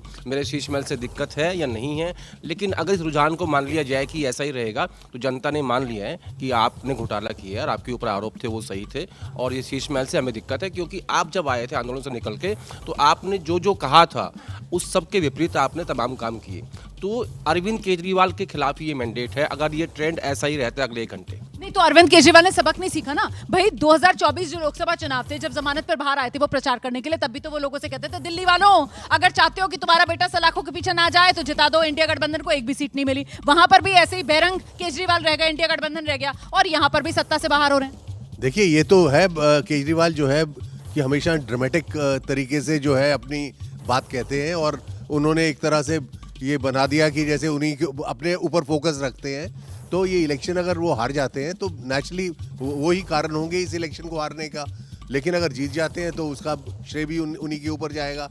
तो ये तो है, हमेशा रहा है, ये बीजेपी में भी रहा है कि ये ओवर एक्सपोज कर दिया क्या अरविंद केजरीवाल ने खुद को। देखिए, अब जीतेंगे तो नहीं, मुझे लगता है ये बेकार का आर्गुमेंट है। जीत तो बीजेपी क्लियरली रही है और मैं बार बार वही बात कह रहा हूँ जो आदेश आपसे अभी कह रहे थे कि ये दिल्ली की जनता ने जवाबदेही तय कर दी। अलग अलग मुद्दों पर, डेवलपमेंटल मुद्दों पर बीजेपी कामयाब हो गई लोगों को ये समझाने में कि ये जो वायदे आपसे कर रहे थे साल दर साल, उनको पूरे नहीं कर रहे थे और लोगों को ये बात समझ में आया कि बातें बड़ी बड़ी हुई, धरातल पर कुछ दिख नहीं रहा था, लिहाजा आपको ये नतीजे सामने नजर आ रहे। बिल्कुल वो ठीकरा जो अरविंद केजरीवाल की तरफ से तो बार बार केंद्र सरकार पर फोड़ दिया जाता था कि साहब एलजी जो है वो हर काम में रोड़ा अटका देते हैं, लेकिन दिल्ली की जनता के सामने वो दावा चला नहीं और साथ ही कट्टर ईमानदार हूं मैं तो दिल्ली की जनता फैसला करेगी। उस दावे की भी दिल्ली की जनता हवा निकाल रही है क्योंकि आंकड़ा फिर से बदल गया है। आम आदमी पार्टी का आंकड़ा और कम हुआ है 27 पर इस वक्त आम आदमी पार्टी और बीजेपी प्लस 43 पर।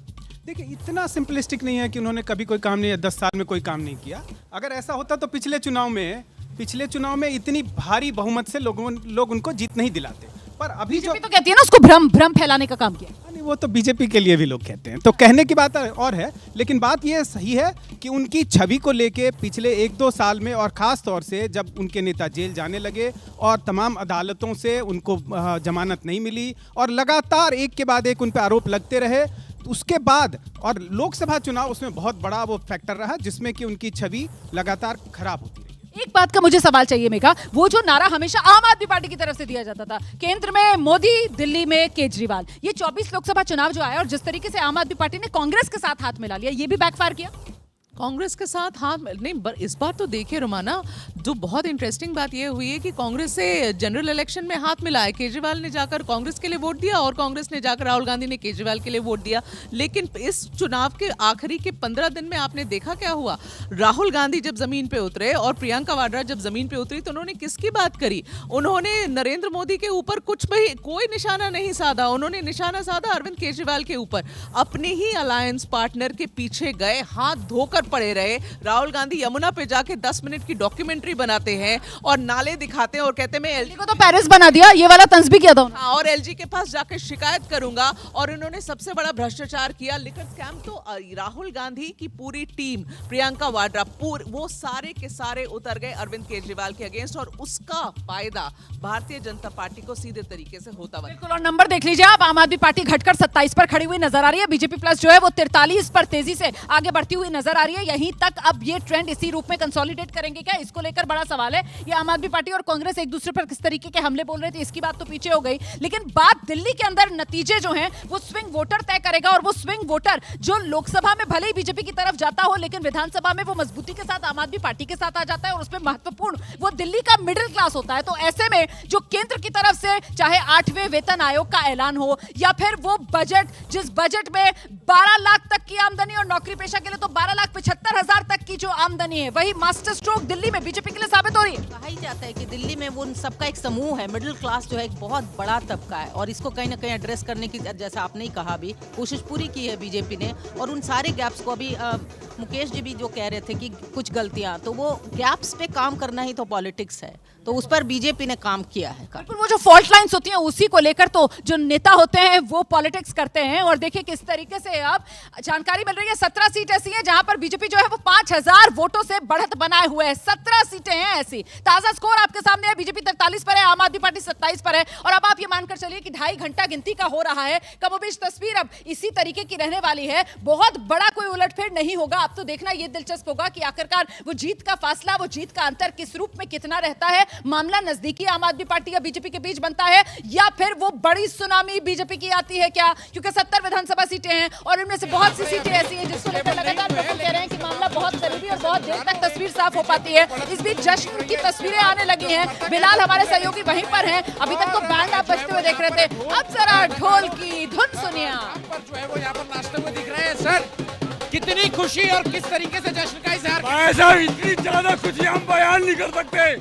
कम से डंका बज रहा है, बजता रहेगा, बीजेपी आएगी, डंका बजेगा। कब से कितने सालों का इंतजार, 27 सालों का इंतजार अब खत्म हो रहा है। और मैंने तो अपने टूटे घिस लिए केजरीवाल को हराने के लिए, दिल्ली में 2 महीने से घूम रहा हूँ केजरीवाल जी को हराने के लिए। केजरीवाल पे जो पानी फेंक के विरोध किया था वो मैं ही शख्स था, वो मैं ही शख्स था। जश्न कैसे मनाएंगे? जश्न खुल के होगा, जितने लोगों को भी पार्टी चाहिए होगी मैं दूंगा पार्टी उन लोगों को। हम मिठाइयाँ बांटेंगे, लड्डू बांटेंगे और जश्न मनाएंगे। झाड़ू बिखर गई है, इस बार दिल्ली में 70 की 70 झाड़ू बिखरेंगी। ठीक है, और भी समर्थक हैं। एक बार मैं पहले ये कहाँ से आरकेपुरम से आए, बहुत ही अच्छा आदमी है। तो लीजिए देखिए किस तरीके का जश्न बीजेपी के खेमे में मन रहा है। अब तो ढोल बज रहा है और इससे पहले बैंड जो था वो खुशी वाला बीजेपी के दफ्तर पे बज रहा था। मुझसे आदेश रावल पूछ रहे थे कि बैंड किसका बजा, तो बैंड जो है वो खुशी वाला बजा था आदेश, मैं बता दूं आपको। और ढोल जो है वो भी बीजेपी दफ्तर में बज रहा है क्योंकि बीजेपी के खाते में अभी 43 सीटें जाती हुई नजर आ रही है। और देखिए चुनाव आयोग में भी सभी 70 की 70 विधानसभा सीटों के रुझान आ चुके हैं। चुनाव आयोग में शुरुआती रुझानों के मुताबिक बीजेपी प्लस 43 पर, आम आदमी पार्टी 27 पर, मतलब कंफर्टेबल बहुमत का आंकड़ा 36 वाला। दिल्ली विधानसभा का, उसको पार करके बीजेपी 43 के आंकड़े पर खड़ी हुई है और आम आदमी पार्टी जो है वो 27 पर है। झाड़ू के तिनके बिखर गए। मैंने अभी सुना एक बीजेपी समर्थक कह रहा था, मैं तो कुछ कह नहीं रहा ना, मैं किसी पार्टी का समर्थक नहीं हूँ, मैं सुबह से यही कह रहा हूँ कि there is a close fight. Edge और एडवांटेज आम आदमी पार्टी है। अभी भी दे रहा हूँ, 6 राउंड की काउंटिंग सीलमपुर में हो चुकी है जहाँ पर 8000 से लीड है। यहाँ पर अभी वो नतीजे उसमें रिफ्लेक्ट नहीं हो रहे स्क्रीन पे। मैं बार बार पूछ रहा हूँ कि क्या 43 में ओखला, सीलमपुर और बाकी सीटें हैं क्या? तो मैं आपसे बस वही पूछना चाह रहा हूँ कि क्या वो आपने कंसीडर की हैं 43 में, उसमें वो सीटें हैं? चुनाव आयोग के हिसाब से चल रहा है अभी, तो चुनाव आयोग की वेबसाइट में जिस तरीके का अपडेट होगा वही यहाँ पर नंबर में आप देख रहे हैं, क्योंकि चुनाव आयोग ने ये अपडेट कर दिया है सभी 70 की 70 विधानसभा सीटें, जिसमें बीजेपी प्लस के खाते में 43 वो सीट आप देख रहे हैं और आम आदमी पार्टी के खाते में 27 सीट। आदेश जो कह रहे हैं ना, मुस्तफाबाद और ओखला सीट, वहाँ पे ओवैसी के जो कैंडिडेट है उनको इतना वोट पड़ गया है कि वहाँ बीजेपी जीत जाएगी। ठीक है, तो आप उसको इसमें गिन लीजिए भाई साहब। पहली बात तो ये। दूसरी बात जो मेगा बोल रही थी कि राहुल गांधी, प्रियंका गांधी के ने जो कैंपेन किया वो अरविंद केजरीवाल के खिलाफ किया, उसका कारण है दरअसल पंजाब, दिल्ली, हरियाणा, गुजरात, जहाँ जहाँ आम आदमी पार्टी जाती है उसका सीधा फायदा बीजेपी को मिलता है और नुकसान होता है कांग्रेस पार्टी को। तो ये उनकी स्ट्रैटेजी थी कि हमें सत्तारूढ़ पार्टी के खिलाफ जाके चुनाव लड़ना है और अपना खोया हुआ वोट वापस पाना है, जितना भी हम पा सकें। उनकी लड़ाई अगले 5 साल की है। उनको ये पता था कि इस बार के चुनाव में कोई सीट नहीं आएगी, अगर 1 या 2 सीट आ जाती हैं, लेकिन वोट शेयर बढ़ेगा और वो वोट शेयर हमारा होगा, जो जिसमें दलित और मुसलमान शामिल नहीं है। सबसे बड़ी बात। दूसरी बात, जो कांग्रेस के खाते में वोट जा रहा है, आप कह रहे हैं दलित मुसलमान नहीं है, क्योंकि मुसलमानों को ये बात पता थी कि जो बीजेपी को हराएगा हम उसको वोट देंगे और वो अरविंद केजरीवाल है। इसलिए जो मेजर चंक है 90% वोट मुसलमानों का वो अरविंद के पास गया है। मुझे ऐसा लगता है जरा सा प्रोफेसर चंद्रचूड़ का हम रुख करेंगे। और लगातार चुनाव की कवरेज में जब हम साथ रहते हैं तो तेलंगाना से लेकर कर्नाटक तक हमने देखा किस तरीके से जो मुस्लिम वोट था वो रीजनल पार्टी के मुकाबले कांग्रेस की तरफ शिफ्ट हुआ। इसीलिए कर्नाटक में कांग्रेस की जीत और इसीलिए तेलंगाना के अंदर कांग्रेस की जीत। यहाँ रीजनल पार्टी दिल्ली के अंदर आम आदमी पार्टी अब तो राष्ट्रीय पार्टी का दर्जा हासिल हो चुका है, तो दिल्ली का मुसलमान जो है वो कांग्रेस की बजाय आम आदमी पार्टी की तरफ जा रहा है। देखिए, बेसिक आइडिया ये लगता है अभी जो मोटे तौर पर पता चलता है कि जो मुसलमान का जो वोटर होता है या मुस्लिम वोट जो होता है वो दरअसल उस पार्टी की तरफ ज़्यादा झुका होता है जो उसके परसेप्शन में लगता है कि भारतीय जनता पार्टी को मात दे सकता है। लेकिन सर मैं ये सवाल इसलिए पूछ रही हूँ क्योंकि मुझे लगता है जरा आशीष के पास मैं आ जाऊँ। आशीष, जो 2020 के अंदर दिल्ली के अंदर दंगे हुए और हमने देखा कितने मुस्लिम ऐसे लोग सामने निकल कर आए जिनकी अरविंद केजरीवाल से शिकायत तो इस बात तक को लेकर हुई कि साहब जो ओखला की सीट है, जो सीलमपुर की सीट है, वहां पर तो हमने देखा नहीं अरविंद केजरीवाल आए हो प्रचार करने के लिए। अरविंद केजरीवाल ने जो एक दूरी बनाई है मुस्लिम समुदाय के साथ, उस पर प्रतिक्रिया लेंगे। लेकिन इस बीच सांसद दिल्ली मनोज तिवारी, और देखिए आज अपने घर में किस तरीके से तुलसी जी को पानी चढ़ाया, क्या कह रहे हैं सुन लेते हैं।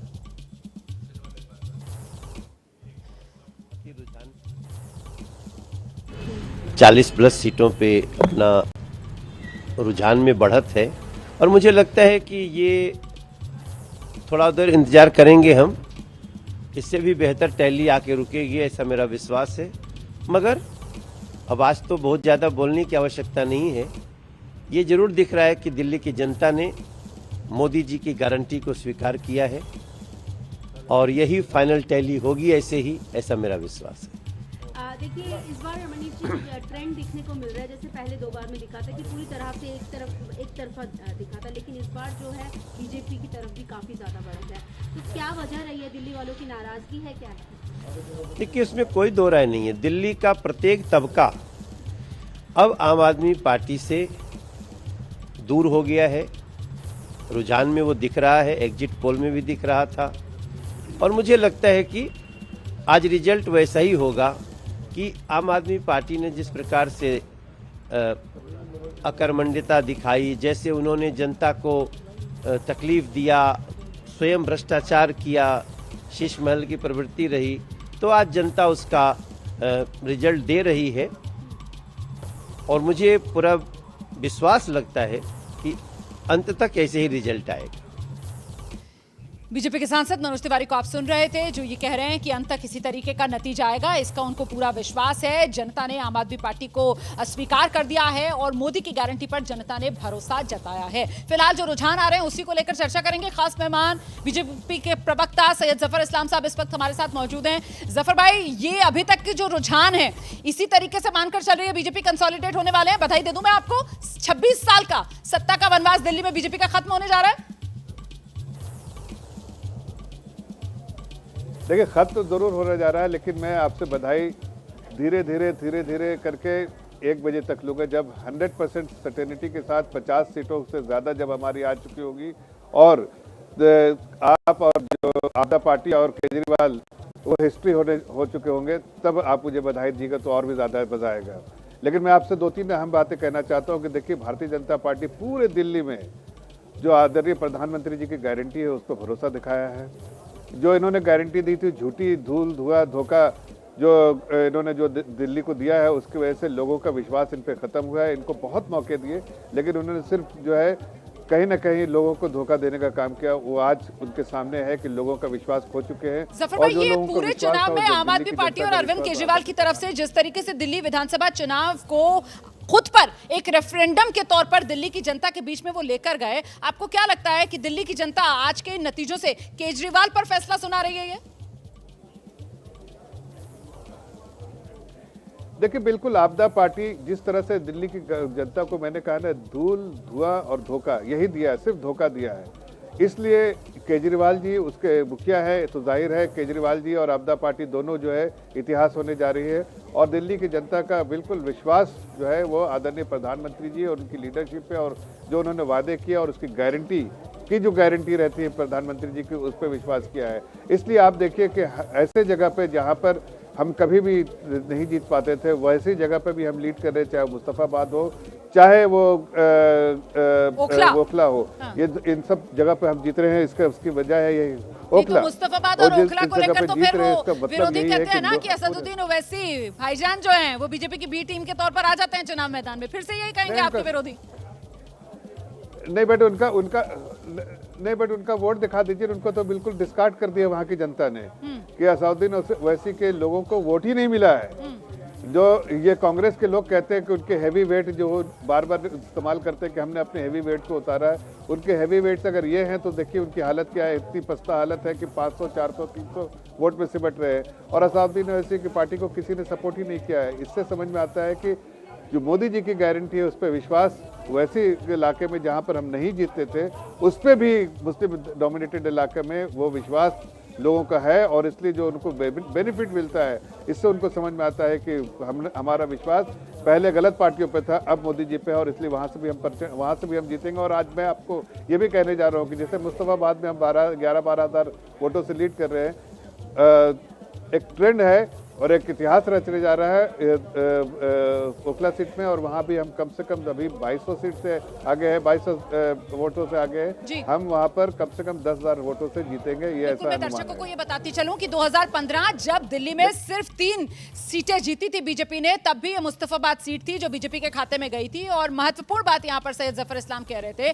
कि मुस्लिम समाज और उसमें भी कहीं ना कहीं मोदी की गारंटी को लेकर भरोसा बढ़ता हुआ ये दिखा रहा है, जिस तरीके से मुस्तफाबाद से लेकर ओखला तक बीजेपी बड़ी बढ़त बनाए हुए है। देखिए, इस वक्त एक और बड़ी खबर मैं आपको बता दूं, ताजा स्कोर बीजेपी का अब 42 पर है, आम आदमी पार्टी 28 पर है। ये बिल्कुल लेटेस्ट स्कोर है। 4 राउंड के बाद अरविंद केजरीवाल जो हैं वो 223 वोट से ही आगे हैं। इससे पहले करीब 350 वोटों से आगे हो गए थे। मतलब ये जो बढ़त है केजरीवाल की, ये घट रही है। और इस बीच दिल्ली का एक ऐतिहासिक रीगल सिनेमा, और उस रीगल सिनेमा के सामने से हम नंबर आप तक पहुंचाएंगे। ये पॉलिटिकल ब्लॉकबस्टर है साल की, जो दिल्ली में सबसे पहले रिलीज हो रही है, और इसके बाद साल के आखिर में बिहार की भी एक पॉलिटिकल ब्लॉकबस्टर मैं आपको दिखाऊंगी। लेकिन उससे पहले ये देख लीजिए आप, रीगल सिनेमा आ गया है। ये दिल्ली की पहचान रही किसी जमाने में, और वहीं से ये नंबर आपके सामने 70 विधानसभा सीटें बीजेपी प्लस 41 पर, आम आदमी पार्टी 29 पर पहुंच चुकी है। कांग्रेस अपना खाता नहीं खोल पा रही है, लेकिन वोट शेयर के मामले में कांग्रेस करीब 2020 के मुकाबले दुगनी बढ़त हासिल करती हुई, और इसी से क्या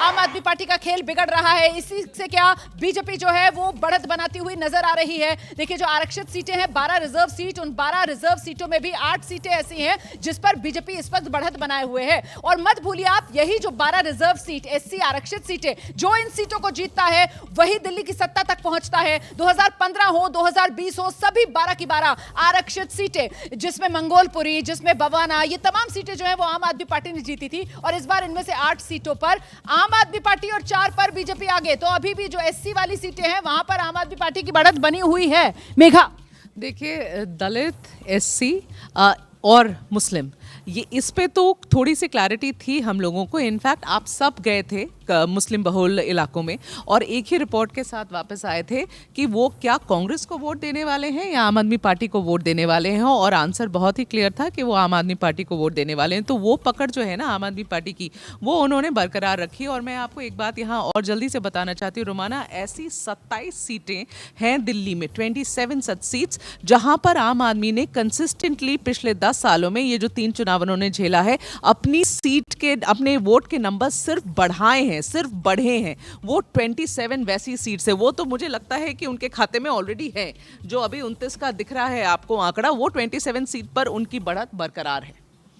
और इसीलिए 29 पर इस वक्त आम आदमी पार्टी है, बीजेपी प्लस जो 41 पर है। और ऐसे में जो फैक्टर काम करता हुआ नजर आ रहा है वो अरविंद केजरीवाल के खिलाफ गुस्सा, अरविंद केजरीवाल के खिलाफ आक्रोश अपनी जगह, लेकिन जिस तरीके से बीजेपी की तरफ से मिडिल क्लास वोटर को दिल्ली में साधा गया, और मिडिल क्लास वोटर की अहमियत दिल्ली में इसलिए महत्वपूर्ण हो जाती है क्योंकि 67% दिल्ली की आबादी जो है वो मिडिल क्लास है। और ऐसे में वो मिडिल क्लास जो लगातार बीजेपी का वोटर माना जाता था, लोकसभा चुनाव में दिल खोलकर बीजेपी को वोट दे देता था, लेकिन विधानसभा चुनाव की जब बारी आती थी तो फिर कहीं ना कहीं आम आदमी पार्टी की तरफ से शिफ्ट हो जाता था। क्या उसी ने इस बार आम आदमी पार्टी का खेल बिगाड़ दिया?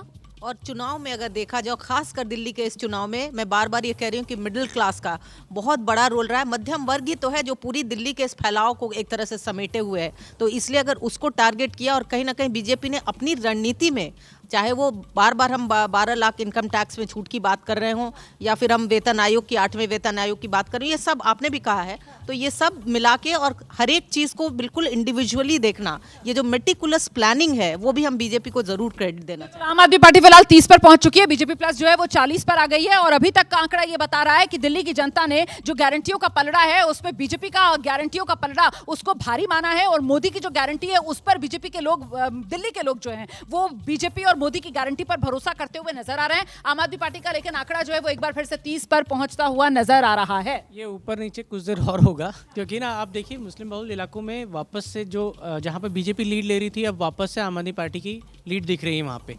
और कुछ सीटें जहां पर पीछे चल रही थी, जैसे करोल बाग में आम आदमी पार्टी पहले पीछे चल रही थी, अब दुष्यंत गौतम जो कि राष्ट्रीय महासचिव हैं बीजेपी के, वो पीछे चल रहे हैं। अच्छा, पीछे हो गए दुष्यंत गौतम? अभी आप ही के इसके यहाँ पे स्क्रीन पे चल रहा है, तो मैं उसके हिसाब से कह रहा हूँ कि जहाँ पर पहले बीजेपी आगे दिख रही थी अब वहाँ पीछे चल रही है। तो ये कुछ देर और चलेगा, कुछ देर और इंतजार करना पड़ेगा, लेकिन लगभग मैं जो कह रहा था कि कांटे का मामला है, कई जगहों पे फंसेगा, वही चीज़ दिख रही है मुझे अभी भी। फिलहाल मुस्लिम बहुल सीटें 12 हैं दिल्ली में, और इन 12 मुस्लिम बहुल सीटों में 8 सीटों पर आम आदमी पार्टी जो है उसने अपनी बढ़त बना रखी है। इसी तरीके से जो रिजर्व सीटें हैं दिल्ली में 70 में से वो भी 12 हैं, और 12 सीटों में, रिजर्व सीटों में भी 8 पर आम आदमी पार्टी ने अपनी बढ़त बना रखी है। और दोनों ही तरफ, चाहे मुस्लिम बहुल सीट हो या फिर वो रिजर्व सीटें हो, 4-4 पर बीजेपी अपनी बढ़त बनाए हुए है। चुनाव आयोग में सभी 70 सीटों के रुझान आ गए हैं। आम आदमी पार्टी 30 पर है, बीजेपी प्लस 40 पर है। लेकिन फिर से मैं आंकड़ा दोहरा दूं, आंकड़ा ये कहता है कि जो रिजर्व सीटें होती हैं उस पर जो बाजी मारता है सरकार उसकी बनती है, और ये कई सालों से दिल्ली विधानसभा चुनाव में ऐसा होता हुआ आया है। यहां पर देखना दिलचस्प होगा कि अभी ये दिल्ली का चुनावी ऊंट किस करवट बैठता है।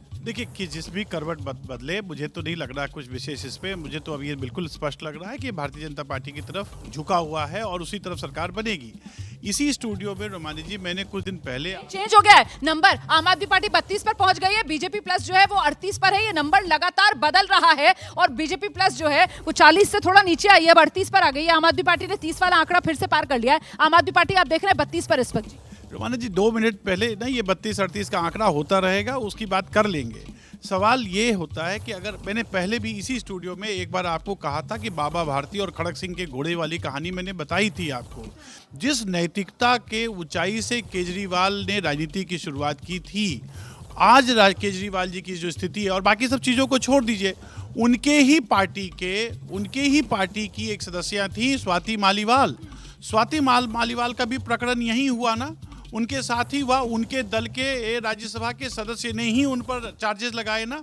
तो बीजेपी को तो आप कहने की जरूरत ही नहीं है, आम आदमी पार्टी के आंतरिक कलहों का भी एक बहुत बड़ा कारण यहाँ पर होगा। और केजरीवाल जी के खिलाफ ये मत है, जैसा मेघा जी ने कहा ना कि एक मन होता है, जनता का मन बिल्कुल स्पष्ट है, वो 32 हो जाए, 31 हो जाए, 29 हो जाए, 35 हो जाए, 34 हो जाए, लेकिन जनता का मत बिल्कुल स्पष्ट है। लेकिन ये दिल्ली है सर, और यहाँ पर 70 विधानसभा सीटें हैं और यहाँ पर मामला बेहद नजदीकी जाता है। और अभी आंकड़ा देख लीजिए आप, आम आदमी पार्टी 31 पर पहुंच गई है और बीजेपी प्लस जो है वो 39 पर है। और अभी भी क्या किसी तरीके की कोई उलटफेर की गुंजाइश है? या मामला नजदीकी हो सकता है या फिर किसी तरीके की कोई सुनामी के आसार बनते हुए नजर आ रहे हैं? इसको लेकर अभी कोई भी कुछ भी कह पाने की स्थिति में है नहीं। आपने देखा होगा किस तरीके से बीजेपी के जो मेहमान हमारे साथ जुड़े, उनकी तरफ से भी संयम बढ़ता गया। उन्होंने भी 1 बजे तक का समय मांग लिया कि जरा रुक जाइए, 1 बजने दीजिए, उसके बाद ही मैं आपकी बधाई स्वीकार करूंगा। तो कुल मिलाकर यहाँ पर धुकधुकी जो है अभी वो सबके दिल में बंधी हुई है कि हो सकता है कुछ भी कोई और बड़ा खेला अभी होना बाकी तो नहीं है। फिलहाल सभी 70 की 70 विधानसभा सीटों की दिल्ली के रुझान सामने आ गए हैं और बीजेपी लगातार पिछले करीब 1-1.5 घंटे से बहुमत का जो जादुई आंकड़ा है उसको पार करके कंफर्टेबल 39 की पोजीशन पर खड़ी हुई नजर आ रही है। आम आदमी पार्टी जो है लेकिन वो भी 31 तक के आंकड़े को तो छूती हुई नजर आ रही है। ऐसे में वो 13 साल 2013 से माफ कीजिएगा सत्ता में आम आदमी पार्टी और वो एंटी इनकम्बेंसी का भार, वो तमाम फैक्टर्स भी तो काउंट इन किए जाएंगे ना। बिल्कुल किए जाएंगे। और सबसे बड़ा लेकिन वो है ना कि एक उनका जो नैरेटिव था कि हम कट्टर ईमानदार हैं, वो अगर ध्वस्त हो गया है तो उसका एक चीज मैं जरूर बताना चाहूंगा कि बीजेपी कट्टर ईमानदार का नैरेटिव ध्वस्त हो गया। बिल्कुल, अगर ये नतीजा रहता है तो ध्वस्त हुआ है, क्योंकि अभी भी अब 10:44 हो चुके हैं, बीजेपी को 47.59%, और इसमें मैं आधा % और जोड़ना चाहूंगा क्योंकि बीजेपी ने 70 सीटों पे उम्मीदवार नहीं दिए थे। उसमें आप जोड़ दीजिए एलजेपी के जो कि 0.27%, उसमें जोड़ दीजिए जेडीयू के जो कि 0.37%, यानी कि आधा % और जोड़ दीजिए तो हो जाते हैं बीजेपी के टोटल 48% से ज्यादा, और आम आदमी पार्टी के अभी भी 43% से भी 0.08% कम, 43% मान लेते हैं, तो भी ये बड़ा मार्जिन है और ये लगातार बना हुआ है। मेरे ख्याल से 10 बजे के आसपास मेघा बता रही थी किस तरीके से बीजेपी का ये जो वोट शेयर वाला नंबर ईसी की तरफ से दिखाया जा रहा था, ये 50% के ऊपर चला गया था, जो अब घटकर 47% पर आ गया है। तो यही मैं कह रही हूँ कि पिछले 1.5 घंटे की बात है ना रोमाना, ये देखिए पिछले 1.5 घंटे में भारतीय जनता पार्टी 51% पे थी, वो अभी 47.5 पर है, और जैसे इन्होंने कहा मुकेश जी ने, उसमें हम ऐड करेंगे 2 और सीट तो 48% पर है, तो 3% नीचे गिरा है 1.5 घंटे में। और आम आदमी पार्टी है वो सिर्फ 1% ऊपर चढ़ा है 1.5 घंटे में। तो एक तरीके से मैं कह रही हूँ ट्रेंड सॉलिडिफाई हो रहा है, ट्रेंड सॉलिडिफाई हो रहा है इसी तरीके से। फाइट है और 12-13 सीटें ऐसी हैं जिस पे लगातार बहुत सुनामी नहीं आने वाली है, नहीं कड़ा मुकाबला हो, सुनामी नहीं आने वाली, क्लोज फाइट है। इस समय नहीं कह सकते, 12-13 सीट ऐसी है जहां फाइट है, ऐसी भी बात नहीं है। 12-13 सीट पर अगर फाइट है तो मामला तो यहाँ पर 10 सीटों के ही फासले का है। आम आदमी पार्टी 30 पर है, बीजेपी प्लस 40 पर है, तो मतलब यही बात है। और आप एक चीज़ देखिए कि अगर आप इलेक्शन कमीशन की वेबसाइट पे जाएंगे तो जो राउंड्स हैं वो 24 तक जा रहे हैं, और उसमें अभी तक कई जगहों पर तो 2 या 3 ही हुए हैं, और इसको ही हम अर्ली ट्रेंड मान के बैठे हुए। लेकिन मैं कह रहा हूँ कि और उसमें भी मार्जिन बहुत कम है, कई जगहों पे तो बहुत कम मार्जिन चल रहा है। 300 केजरीवाल को लेकर बुरी खबर आ गई है, अरविंद केजरीवाल के लिए बुरी खबर आई है। छठे राउंड के बाद अरविंद केजरीवाल जो है वो पिछड़ गए हैं, 300 वोटों से अरविंद केजरीवाल पिछड़े। इससे पहले के राउंड्स में आप देख रहे थे किस तरीके से अरविंद केजरीवाल जो है वो 350 वोटों तक की उन्होंने बढ़त बनाई थी, फिर दोबारा से वो पिछड़े, 250 वोट पर रह गई वो बढ़त, और अब तो छठे राउंड के बाद पिछड़ गए हैं, 300 वोटों से पिछड़ रहे हैं केजरीवाल। कह रहा हूँ कि ये ऊपर नीचे होगा, और ये 12 से लेकर 24 राउंड तक है, अभी बहुत कुछ बचा है इसमें। हाँ जी आदेश। देखिए दिल्ली का जो मैंडेट अभी तक रहता है पिछले 31-39 नंबर लगातार बदल रहा है। देखिए नंबर में स्टेबिलिटी अभी आई नहीं है, नंबर जो है वो लगातार ऊपर नीचे हो रहा है, इसीलिए मैं बार बार नंबर पर आपका ध्यान लेकर जाती हूँ। आम आदमी पार्टी अभी 31 पर, बीजेपी प्लस के खाते में 39। जी आदेश। जो दिल्ली का ट्रेंड रहता है वो लगभग रहता है कि आपको क्लियर कट मैंडेट मिलता है, सुनामी इसमें दिखाई नहीं दे रही है अभी तक के ट्रेंड्स के हिसाब से। सिर्फ आप देखिए 2013 में फ्रैक्चर मैंडेट आया था, उसके बाद से अरविंद केजरीवाल को पूरा बहुमत मिला है, मतलब सुनामी आई है बिल्कुल। ऐसे ही कांग्रेस पार्टी जब 15 साल सत्ता में रही, उनको भी ऐसे ही 50 सीट के आसपास आता रहा है। तो उस ट्रेंड को अगर मैं देखूँ वो हल्का सा चेंज हो रहा है और काफ़ी नज़दीक है। मुझे लगता है कि अगले कम से कम 11:30 बजे तक ट्रेंड देखना पड़ेगा कहाँ रहता है, और अब फिर नंबर चेंज हो गया। अब फिर से देखिए फासला और कम हो गया है, आम आदमी पार्टी 32 पर आ गई है, बीजेपी प्लस जो है वो 38 पर आ गई है, और ऐसे में अभी तक की बड़ी बातें गिनती को 2.5 घंटे से ज्यादा का वक्त पूरा हो चुका है, बल्कि 2.25 घंटे होने को आ रहे हैं, और ऐसे में 26 साल बाद बीजेपी सरकार बनाने की ओर, अभी तक तो नंबर यही बता रहा है,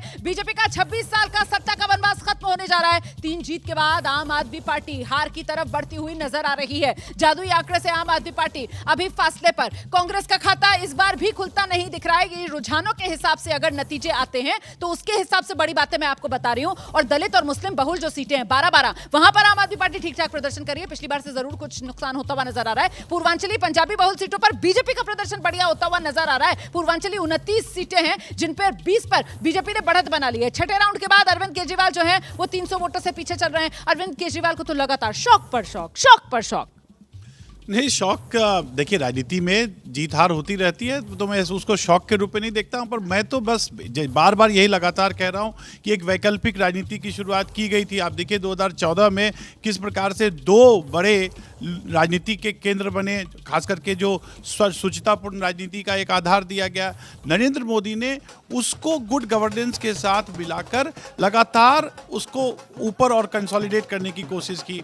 वहीं केजरीवाल जी लगातार उस वैकल्पिक राजनीति की काट में इस बार बीजेपी की तरफ से तमाम जो कहते हैं ना सब तमाम घोड़े खोल देना, वो वाला हिसाब किया गया मिडिल क्लास वोटर, और उसको अपने पाले में लाने के किस तरीके से एक तो 8वें वेतन आयोग का ऐलान कर दिया गया है, और किस तरीके से दिल्ली के अंदर केंद्रीय कर्मचारियों की संख्या है हम सब जानते हैं। इसके अलावा वो मिडिल क्लास को 12 लाख तक और साथ ही साथ 12,75,000 सैलरी क्लास के लिए टैक्स फ्री, तो एक के बाद एक वो जो खजाने का मुंह खोला गया। देखिए, बीजेपी ने पूरा जो कुछ उनके पास था सब कुछ इस इलेक्शन में लगा दिया, और जो है कि उनका संगठन ज़्यादा अच्छा था। फाइनल डे पे माइक्रो मैनेजमेंट जो थी, जो बूथ लेवल पे, वो ज़्यादा अच्छी थी। पैसे की कोई कमी नहीं थी। ये इन चीज़ों में तो बीजेपी आगे थी ही थी। लेकिन जो है कि ये जो रुझान चल रहे हैं, ये बीजेपी के लोगों को भी चौंका रहे होंगे, क्योंकि जो है कि वो एग्जिट पोल्स वगैरह जो हैं, ये सब इनका कहना एक तरफ है, लेकिन जो एक्चुअल रिजल्ट जब आते हैं तो ये जो लोगों को नर्वस तो करते ही हैं। बात कह रहे हैं सर, ये जो अभी तक के रुझान है ये एग्जिट पोल के हिसाब से आ रहे हैं, या एग्जिट पोल में तो बहुत बड़ी जीत दिखाई जा रही है? रोमाना, हम लोग लगातार यही कह रहे हैं कि कांटे की टक्कर है, लेकिन बीजेपी को फायदा मिलेगा, ये ठीक बिल्कुल वैसे ही है। इस बार आम आदमी पार्टी के पास कोई मुद्दा था नहीं, सिर्फ उन्होंने जो पहले दिया था फ्री बस दिया था, फ्री की रेवड़ी जो दी थी, उसके अलावा कुछ था नहीं। बीजेपी ने उसमें ऐड कर दिया कि हमारी जो डेवलपमेंट का मॉडल वो मिलेगा आपको, और मोदी सरकार के आपको रोकू, मोहन सिंह बिष्ट क्या कह रहे हैं, मुस्तफाबाद से उम्मीदवार हैं बीजेपी के, सुनते हैं जरा। मेरी सीट बदल गई, फिर मैं उधर चले गया, लेकिन जिस प्रकार का लोगों ने मुझे आशीर्वाद दिया, मुझे पहले दिन से ही ये लग गया था कि यहाँ विजय श्री का तिलक भारतीय जनता पार्टी के माथे पे लगेगा, कमल यहाँ से खिलेगा, ऐसा मेरा मानना था। इस चुनाव के अंदर मुझे 3 पीढ़ियों का आशीर्वाद मिल रहा है। मुझे दादा भी दे रहा है, बेटा भी दे रहा है, पोता भी दे रहा है। जनता जनार्दन सड़कों में उतर करके मुझे आशीर्वाद दे, और ये इस रिजल्ट चौंकाने वाला होगा। दिल्ली में एक ऐतिहासिक जीत दर्ज करने का यही विधानसभा होगी, ऐसा मेरा मानना। अच्छा सर, जिस तरह से हम लोग शुरुआती रुझान देख रहे हैं, तो अगर वही मतलब एक तरह से रिजल्ट में अगर तब्दील होगा, तो आप 6वीं बार विधायक बनेंगे, भारतीय जनता पार्टी के सबसे सीनियर विधायक हैं आप, तो क्या मुख्यमंत्री पद की भी दावेदारी रहेगी, क्या है? ऐसा मैं नहीं कह सकता, ये तो मेरी पार्टी हाईकमान को तय करना है, किस में कैपेबिलिटी और कैपेसिटी है, किस में वर्किंग उसमें काम करने की क्षमता है, ये मेरी पार्टी तय करेगी। जो भी जिम्मेदारी मेरी पार्टी मुझको देगी, मैं सर। आप मोहन सिंह बिष्ट को सुन रहे थे, कह रहे हैं जो जिम्मेदारी पार्टी देगी मैं उसके लिए तैयार हूं। आपको बता दें मोहन सिंह बिष्ट मुस्तफाबाद से बीजेपी के उम्मीदवार हैं। पिछली बार करावल नगर से जीते थे और करावल नगर से 5 बार के जीते हुए हैं। इस बार इनकी सीट पर बीजेपी की तरफ से कपिल मिश्रा को चुनाव मैदान में उतारा गया। बाद में मोहन सिंह बिष्ट को मुस्तफाबाद में मैदान में बीजेपी ने अपना उम्मीदवार बनाया, और इस वक्त करीब 24,000 वोटों की लीड के साथ मुस्तफाबाद पर मोहन सिंह बिष्ट ने अपनी पकड़ बना रखी है। और इस बीच ये आंकड़ा आपके सामने देखिए, 2020 के मुकाबले बीजेपी को कितना फायदा होता हुआ नजर आ रहा है। सीटों के लिहाज से 32 का ये फायदा होता हुआ आप नजर आ रहा है, देख रहे थे। और इसी तरीके से आम आदमी पार्टी जो 62 पर पहुंची थी, अभी 30 पर है, तो कुल मिलाकर 32 सीटों का नुकसान आम आदमी पार्टी को अभी के आंकड़े के हिसाब से होता हुआ नजर आ रहा है। फिलहाल का अपडेट यह है कि आम आदमी पार्टी 30 पर है, बीजेपी प्लस 40 पर है, और ये इसी तरीके से कंसोलिडेट होगा, या अभी कोई उलटफेर या मामला करीबी भी रह सकता है? आशीष, मुझे तो लगता है इसी तरह से कंसोलिडेट होगा, और ये मैं यही कह रहा था कि आधे से ज्यादा सीट वो हार रहे हैं, और बीजेपी कहां से कहां। जरा सा आपको रोकती हूँ, अंकित गुप्ता हमारे सहयोगी ग्राउंड पर ही मौजूद हैं, उनके साथ बीजेपी के सांसद मनोज तिवारी मौजूद हैं, और मनोज तिवारी बीजेपी की बड़ी जीत का दावा कर रहे हैं। अंकित, रोमाना, अभी जो है मनोज तिवारी जी से हम अगले एक स्टेटमेंट में बात करेंगे, लेकिन निश्चित तौर पर बीजेपी के तमाम नेता जो है वही दावा कर रहे हैं जो मनोज तिवारी। और दिलचस्प यही है कि जिस तरीके से इस वक्त जो है बीजेपी का जो है पूरा नेतृत्व, ठीक है, जब वो जुड़ेंगे मैं दोबारा आपके पास आऊंगी। फिलहाल आशीष आप अपनी बात पूरी कर लीजिए। वैसे बस इतना बताते चलूं कि खासतौर से जो पूर्वांचली वोटर है उसको बीजेपी के पाले में लाने के लिए बीजेपी की तरफ से बड़ी जिम्मेदारी मनोज तिवारी को दी गई थी, और खूब वो मेहनत करते हुए ग्राउंड पर नजर आए। जी हाँ, बिल्कुल। मैं कह रहा था कि देखिए बीजेपी कहाँ से कहाँ पर गई है, 39-40 जो भी रहती है। अरविंद केजरीवाल अगर अपना चुनाव करीबी मामले से बचा भी लेते हैं, आपको याद होगा आम आदमी पार्टी और तमाम विपक्ष ने प्रधानमंत्री मोदी की कितनी आलोचना की थी जब 1,52,000 के आसपास किसी तरह वोट से उन्होंने बनारस की जीत अपनी दर्ज की थी। लोगों ने कहा था बड़ा शर्मनाक है, प्रधानमंत्री की ये स्थिति हो गई। अब अरविंद केजरीवाल की क्या स्थिति हो, और अगर कहीं हार जाते हैं तो आप सोचिए कि ये चेहरे पे ऐसा मतलब काली पोतने जैसा समीकरण बन सकता है कि अरविंद केजरीवाल चुनाव हार जाए और आम आदमी पार्टी 36 बहुमत वाला आंकड़ा हासिल कर ले। नहीं, मुझे वो होते हुए नहीं दिख रहा है। और मैं आपको एक और बात कहना चाहता हूँ। थोड़ी देर पहले मैंने मेरे सवाल पर पंकज जी इतना मुस्कुराए सर। नहीं, ऐसा असंभव है। अगर आम आदमी पार्टी की सरकार बनेगी तो केजरीवाल जीतेंगे, उसके बाद बनेगी। लेकिन ज़रूरी नहीं है कि अगर उनकी बनती है, जो लगता नहीं है इस वक्त बन रही है। आम आदमी पार्टी 31 पर है, बीजेपी प्लस 39 पर आ गई है। ये मामला तो करीबी भी रह सकता है, ऐसा लग रहा है। नहीं रोमाना जी, ये बिल्कुल स्पष्ट होता हुआ दिख रहा है और ये